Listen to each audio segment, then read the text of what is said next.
오늘은 구약에 계시된 예수 그리스도라는 주제로 13번째 시간입니다. 지난 시간에 레위기 14장에서의 그 나병에 관한 규례에 대해서 우리가 복음의 말씀을 나누었는데요. 오늘은 레위기 16장에서 24장까지 말씀을 통해 예수 그리스도와 복음의 말씀을 나누려고 합니다. 이스라엘 백성들은 매년 7월 10일을 대속죄일로 정해놓고 매년 한 차례씩 이스라엘 온 회중에 속죄 헌물을 드려야 했는데요. 그 속죄에 대한 규례를 자세히 기록해 놓은 것이 레위기 16장입니다. 그러면 말씀 한 구절을 찾겠는데요. 레위기 16장 6절입니다. 레위기 16장 6절입니다.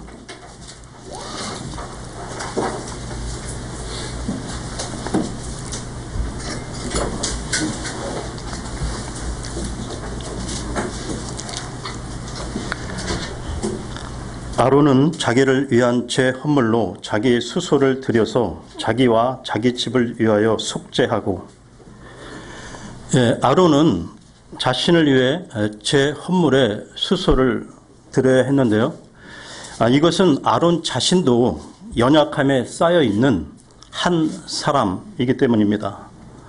아론은 예수 그리스도와 다른 것이 그리스도께서는 죄가 없으심으로 자신을 위한 속죄 헌물을 드릴 필요가 없는 분이지만, 아론은 우리와 같이 죄성이 있는 사람이므로 대속죄일 날 백성의 죄를 위하여 희생을 드리기 전에 먼저 자신과 자신의 집을 위하여 속죄 헌물을 드려야 했던 것입니다.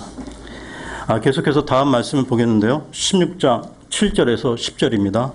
7절에서 10절입니다. 또 그 두 마리 염소를 취하여 회중의 성막문에서 주 앞에 그것들을 보일지니라.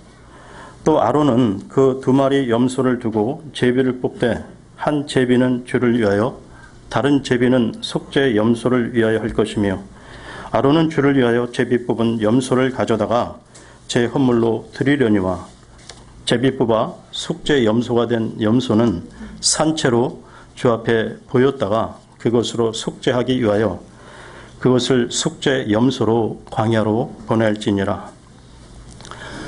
1년에 한 번 대속죄일이 되면 이스라엘 백성들의 그 죄를 속죄하기 위하여 두 마리의 염소를 준비해야만 했는데요. 제비를 뽑아서 주를 위한 속죄물이 될 염소와 또 광야로 보내질 염소가 정해졌습니다. 이와 관련해서 말씀을 보겠는데요. 16장 21절에서 22절입니다. 21절에서 22절입니다. 아론은 살아있는 염소의 머리에 두 손으로 안수하고 그 염소를 향해 이스라엘 자손의 모든 불법과 그들의 모든 죄로 말미암은 그들의 모든 범법들을 자백하며 그것들을 염소의 머리에 두고 적합한 사람의 손에 맡겨 그 염소를 광야로 보낼지니, 염소가 그들의 모든 불법을 자기 위에 짊어지고 사람이 거주하지 아니하는 땅에 이르거든 그는 그 염소를 광야에서 놓아 줄지니라. 주를 위하여 제비 뽑은 염소는 속죄 헌물로 드려져서 죽임을 당했고, 또 속죄 염소를 위하여 제비 뽑은 염소는 살아있는 채로 주 앞에 두었다가 그 염소의 머리에 대제사장이 안수하여 백성들의 죄를 전가시키고 광야로 보내진 것입니다. 여러분, 지금 여기에 두 마리의 염소가 필요하듯이 예수 그리스도께서는 우리 죄를 위하여 이 땅에 오셔서 하나님의 어린 양으로서 십자가를 지시고 죽으실 때 그분의 죽으심의 양면 두 가지가 있음을 이해해야 합니다. 예수님이 십자가에 죽으심으로 속죄 헌물이 되심은 먼저 우리의 죄를 해결하기 위한 것에 앞서 하나님의 영광을 위한 것이요 하나님의 공의를 만족해 하기 위한 것입니다. 다시 말해서 하나님의 요구를 만족시키기 위해 십자가에서 죽으신 것이 먼저라는 것이죠. 많은 이들이 주님이 십자가에서 죽으신 것에 대해 이야기할 때 우리의 죄에 대한 대속에만 집중한다는 것입니다. 많은 이들이 주 하나님을 위한 방면을 소리하지만 성경은 이 방면을 먼저 두고 속죄 염소를 위한 것, 즉 우리 죄를 없애는 것을 나중에 두었다는 것입니다. 대속죄일에 대한 규례에서 주를 위한 염소에 대해 길게 기록한 후 나중에 산 염소, 광야로 보낼 속죄 염소에 대해 언급한다는 것이죠. 이처럼 예수님의 죽으심이 먼저는 하나님을 만족시키고 그분의 영광을 위한 것임을 아는 것은 중요한 것입니다. 또한 그분의 죽으심은 우리의 모든 죄를 산 염소에게 지워서 다시는 찾을 수 없도록 멀리 보내신 것이죠. 구약의 대언자들은 이러한 말씀에 근거해서 예수님께서 우리 죄를 어떻게 없애셨는지 말씀을 찾겠습니다. 이사야서 38장 17절입니다. 이사야서 38장 17절입니다.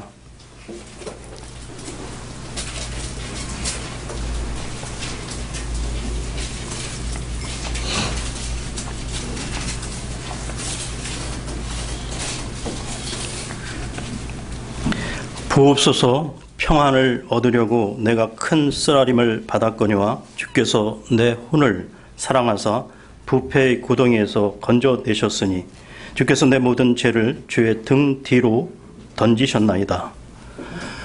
다음 미가서로 가겠습니다. 미가서 7장 19절입니다. 미가서 7장 19절입니다.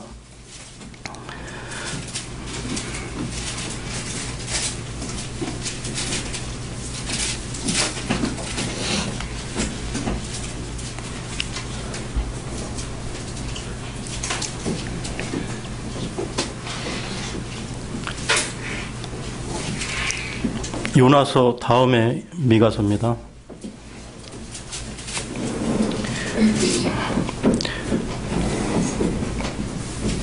미가서 7장 19절 읽겠습니다. 그분께서 다시 돌이키시고 우리를 불쌍히 여기시며 우리의 불법들을 누르시리니 주께서 그들의 모든 죄를 바다의 깊음 속에 던지시리이다.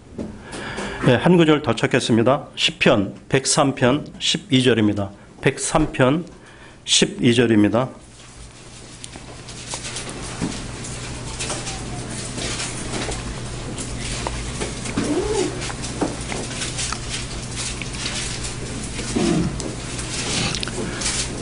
동이 서에서 먼 것 같이 그분께서 우리의 범법들을 우리에게서 멀리 옮기셨으며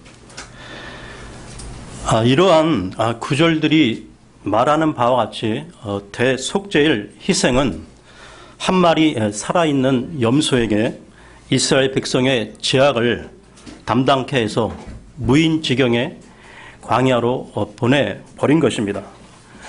이제 우리의 죄는 십자가에서 속죄제물 되신 예수님으로 말미암아 다시 찾을 수 없도록 멀리 옮겨졌음을 믿으시기 바랍니다. 그러면 다시 레위기로 돌아와서 레위기 17장 11절을 보겠습니다. 레위기 17장 11절입니다.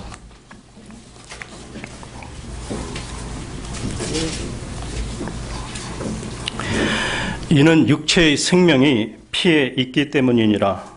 내가 피를 너희에게 주어 제단 위에 뿌려 너희 혼을 위해 속죄하게 하였나니 피가 혼을 위해 속죄하느니라.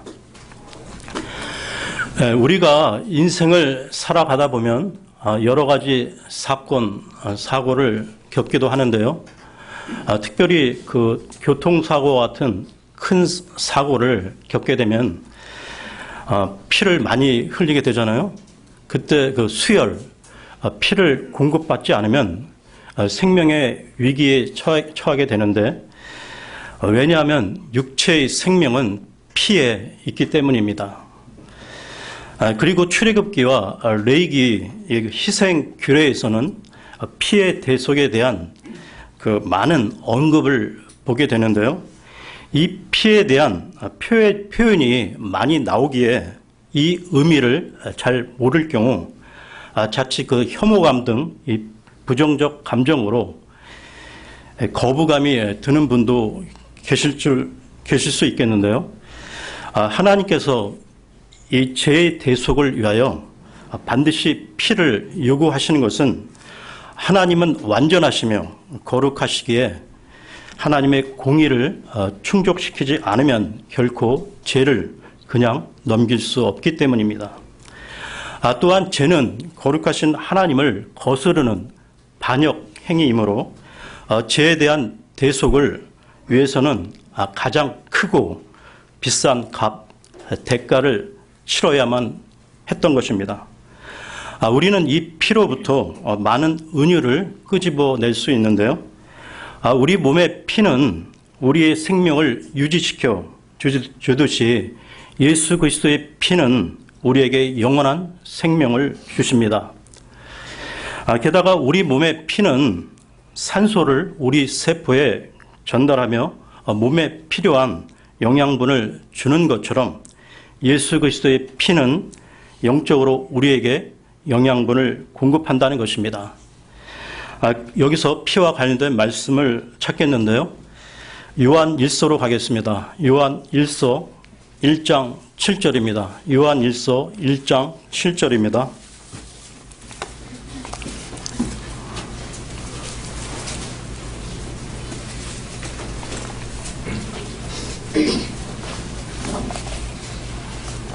그러나 그분께서 빛 가운데 계신 것 같이 만일 우리가 빛 가운데 걸으면 우리가 서로 교제하고 또 그분의 아들 예수 그리스도의 피가 모든 죄에서 우리를 깨끗하게 하느니라.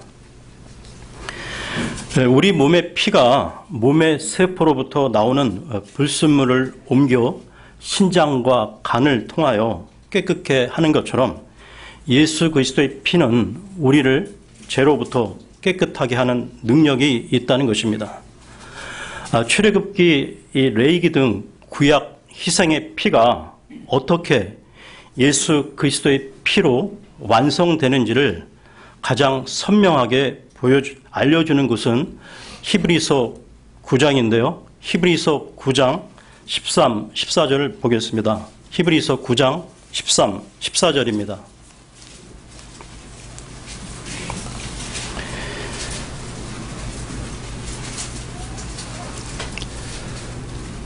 황소와 염소의 피와 암송아지의 죄를 부정한 자에게 뿌려 육체를 거룩히 구별하고 정결케 하거든 하물며 영원하신 성령을 통해 자신을 점없이 하나님께 드린 그리스도의 피는 죽은 행위로부터 너희 양심을 얼마나 더 많이 깨끗하게 하여 살아계신 하나님을 섬기게 하겠느냐.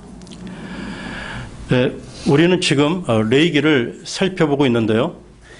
이 레위기는 하나님의 백성 이스라엘이 어떻게 거룩하신 하나님께 나아갈 수 있는지, 그리고 하나님의 자녀로서 어떠한 삶을 살아야 하는지를 세심하게 일러주시는 책입니다. 레위기에서 말하는 여러 종류의 희생과 의식들은 예수 그리스도의 예표이며 또한 장차 올 좋은 것들의 그림자라 보시면 되는데요. 이런 면에서 신약 성경 히브리서는 이 레위기의 해설서, 주석서로 보시면 됩니다. 따라서 구약의 이 레위기를 읽을 때 신약의 히브리서와 같이 비교해 가며 읽으시면 이해가 더 빠르실 것입니다. 그러면 다음 말씀을 보겠는데요. 레위기 24장으로 가겠습니다. 24장 1절에서 3절입니다.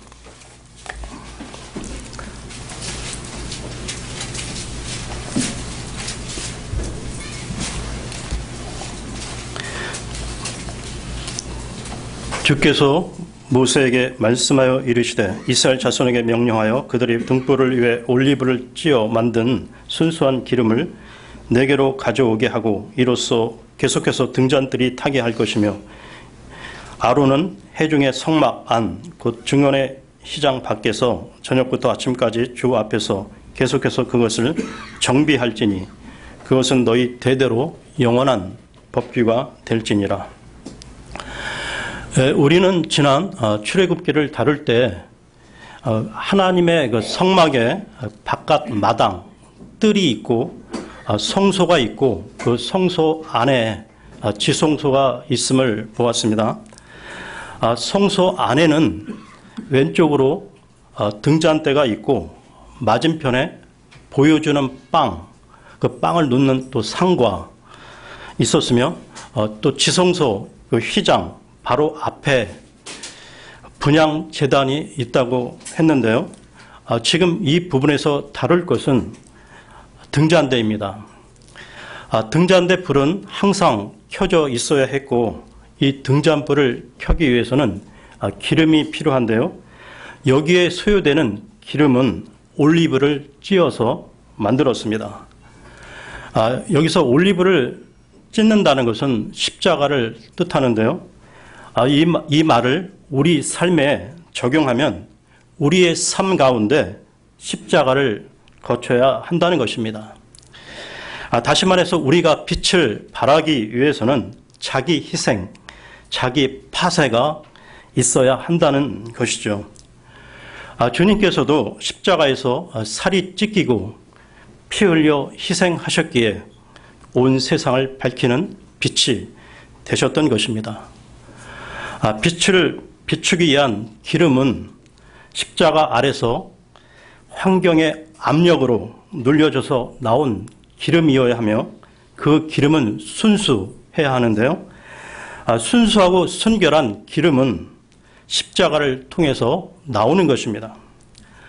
오늘날 하나님을 믿는다고 하는 많은 사람들이 기름을 만들어내지만 그 기름이 순수하지 않고 뭔가 인간적이고 육신적인 것이 많이 가미가 되어 깨끗하지 않은 것을 보게 됩니다. 마치 시장에서 우리가 진짜 그 참기름을 찾기가 쉽지 않듯이 세상 교회와 교인들에게 순수함, 이 깨끗함을 찾기가 점점 더 어려워지고 있는 것을 보게 됩니다. 그러면 여기서 주님의 겟세마네에서의 기도 모습을 말씀 가운데 찾아보겠습니다. 누가복음 22장 44절입니다. 누가복음 22장 44절입니다.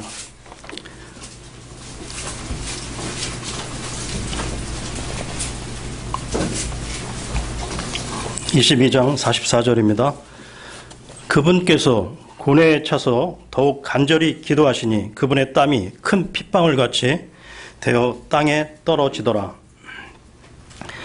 예수님께서 죽으시기 전날 밤 최후의 기도를 드린 동산이 겟세마네라는 그 지명은 기름 짜는 곳이라는 뜻을 갖고 있는데요. 예수님은 겟세마네에서 심한 통곡과 눈물로 땀이 핏방울이 되도록 간구하셨습니다. 주님은 그곳에서 가장 심각하게, 가장 무겁게 온 인류의 죄짐을 짊어지시고 눌리어 짜진 것이죠. 여러분, 우리 그리스도인들도 마찬가지입니다. 많은 사람들을 비출 수 있는 빛을 내기 위한 순수한 기름을 많은 환경의 압박 가운데 만들어내야 한다는 것이죠. 하나님은 모세에게 이스라엘 백성들로 하여금 기름을 가져오게 했습니다. 그리고 아론으로 하여금 끊이지 않고 계속해서 등잔불을 켜도록 했는데요. 기름이 부족하면 등잔불은 꺼지게 됩니다. 그렇기 때문에 우리 그리스도인들은 충분한 기름을 가져야 하고 그러기 위해서는 생활 가운데서 더욱더 눌려 짜져야 됩니다. 이 말은 우리가 십자가를 더 체험해야 한다는 것이죠. 여기 회중 가운데 체험하신 분들도 많이 계실 줄 아는데요. 우리가 주님께 더 가까이 나아갈 때 또한 은혜가 더할수록 눈에 보이는 우리의 환경과 여건은 전보다 더 힘들어질 수 있다는 것입니다. 그래서 그런 상황을 맞이하게 되면 마음도 무거워지고 생각도 여러 가지로 정리가 쉽지 않을 수 있다는 것이죠. 그렇다면 왜 이런 이해할 수 없는 현상들이 생기는 걸까요? 여러분, 우리가 주님께 더 깊이 나아갈수록 주님이 우리에게 요구하시는 것은 그 표준이 더 높아진다는 것입니다. 왜냐하면 주님은 우리에게 더 높은 순도를 요구하시기 때문이죠. 우리가 그런 답답한 긴 그 터널 같은 시간을 지날 때는 그때는 잘 모릅니다. 그러나 시간이 한참 지나 그때를 돌아보면 그것이 하나님의 깊은 은혜요 사랑이었음을 알게 되죠. 그러므로 우리가 주님께 더 깊이 더 가까이 나아갈 때 어려운 문제와 사건을 만나게 되면 양질의 기름을 짤 기회로 보시고 담담히 받아들이시기 바랍니다. 여기서 말씀을 보겠는데요. 레위기로 돌아와서 레위기 24장 2절에서 3절입니다. 레위기 24장 2절에서 3절입니다. 이스라엘 자손에게 명령하여 그들이 등불을 위해 올리브를 찧어 만든 순수한 기름을 네게로 가져오게 하고 이로써 계속해서 등잔들이 타게 할 것이며 아론은 회중의 성막 안 곧 증언의 휘장 밖에서 저녁부터 아침까지 주 앞에서 계속해서 그것을 정비할지니 그것은 너희 대대로 영원한 법규가 될지니라. 지금 이 구절에 저녁부터 아침까지라고 했는데 유대인들은 하루를 계산하는 것이 우리와 좀 다릅니다. 우리는 아침부터 저녁까지 보통 얘기하는데 유대인들은 저녁부터 아침까지로 하루를 계산합니다. 주로 등불을 비추어야 하는 그 시간은 밤이라고 할 수 있는데요. 시대가 어두워질수록 밤이 깊을수록 등불의 필요는 더할 수밖에 없습니다. 아론은 성소 안에서 저녁부터 아침까지 주 하나님 앞에 계속해서 등잔불을 정비해야만 했는데요. 우리 그리스도인은 모두 하나님 앞에서 기름을 가진 등잔불이라는 것입니다. 여기서 말씀을 찾겠는데요. 마태복음으로 가겠습니다. 마태복음 5장 14절에서 16절입니다. 마태복음 5장 14절에서 16절입니다.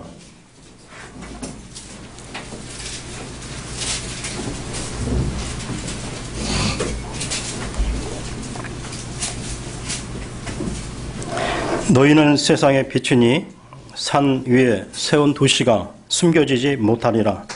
또 사람들이 등잔불을 켜서 통 밑에 두지 아니하고 등잔대 위에 두나니 그리하여야 그것이 집안의 모든 사람에게 빛을 주느니라. 이와 같이 너희 빛을 사람들 앞에 비추어 그들이 너희의 선한 행위를 보고 하늘에 계신 너희 아버지께 영광을 돌리게 하라. 우리 그리스도인은 이 빛을 비추는 등불의 기능을 해야 되는데요. 하나님은 우리가 그 등불을 꺼지게 해서는 안 되며 계속해서 빛을 비춰야 한다고 하십니다. 우리가 하나님의 은혜로 그리스도인이 되었다면 신실하게 그 길을 가야 되는데요. 그러려면 하루 24시간 온 생활 전체가 주님을 위한 용도로만 쓰여야 하기에 우리는 24시간 성령 충만, 성령 인도의 삶을 살아가야만 한다는 것입니다. 일반적으로 진정으로 사랑하는 연인들이 있다면 그들 마음속에는 언제나 그 사람이 자리 잡고 있을 것입니다. 또한 어느 사람의 정체성을 알기 위해서는 그 사람의 평상시 마음의 무엇이 있느냐를 보면 되는데요. 그것이 그 사람의 정체성을 결정짓는다고 할 수 있다는 것입니다. 그렇다면 우리들은 그리스도인의 정체성을 확실히 갖고 있습니까? 우리 스스로 우리 평상시의 마음이 주님을 사랑하고 우리가 주님을 위한 헌신의 마음을 갖고 있는지 계속해서 점검해야 한다는 것입니다. 주님을 믿는다는 것은 주님에 대해서 많이 아는 것만이 아니라 그 사람이 얼마나 주님을 사랑하는지, 그 마음속에 주님을 사랑하는 것이 얼마나 있는지가 더 중요하다는 것입니다. 마태복음 26장에는 마리아가 매우 값비싼 향유를 예수님의 머리에 붓는 장면이 나오고 있는데요. 그때 제자들은 마리아의 행동에 대해 분개하며 비판했습니다. 저렇게 귀한 것을 깨트려 허비하다니라고요.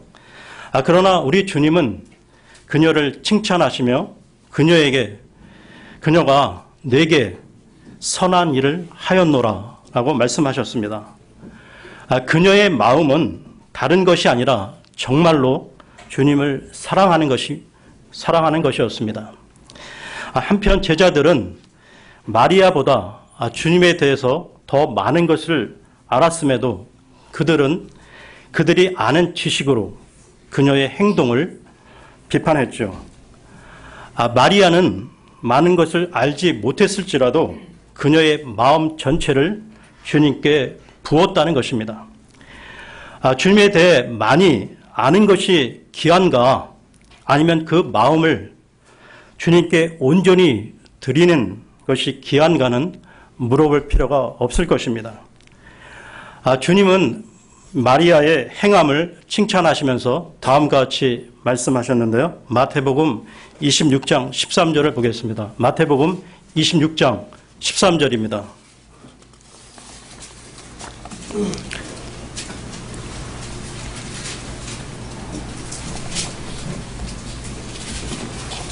진실로 내가 너에게 이르노니 온 세상 어디든지 이 복음이 선포되는 곳에서는 사람들이 이 일, 곧 이 여자가 행한 일도 말하여 그녀를 기념하리라 하시니라. 창세기 1장에서 하나님은 천지 창조의 첫째 날 빛을 창조하셨죠. 그리고 요한복음 1장을 보면 예수 그리스도는 생명의 빛으로 우리와 같은 육신을 입으시고 이 땅에 오셨던 것입니다. 성막의 바깥 뜰에서 두꺼운 그 휘장을 열고 성소로 들어가면 금빛 찬란한 빛이 비치고 은은한 향내음이 풍기며 성소에는 거룩한 빛으로 충만하게 되어 있었습니다. 성소 안에는 바깥의 빛이 전혀 들어올 수 없도록 되어 있기에 오직 등잔대의 빛만이 금빛으로 찬란했죠. 우리의 마음 속에도 세속적인 것, 육신적인 것이 새어 들어오지 못하도록 차단시켜야 한다는 것입니다. 오직 예수 그리스도의 거룩한 빛으로 충만하도록 채워야만 한다는 말이죠. 그러면 레위기로 돌아와서 레위기 24장 4절을 보겠습니다. 레위기 24장 4절입니다.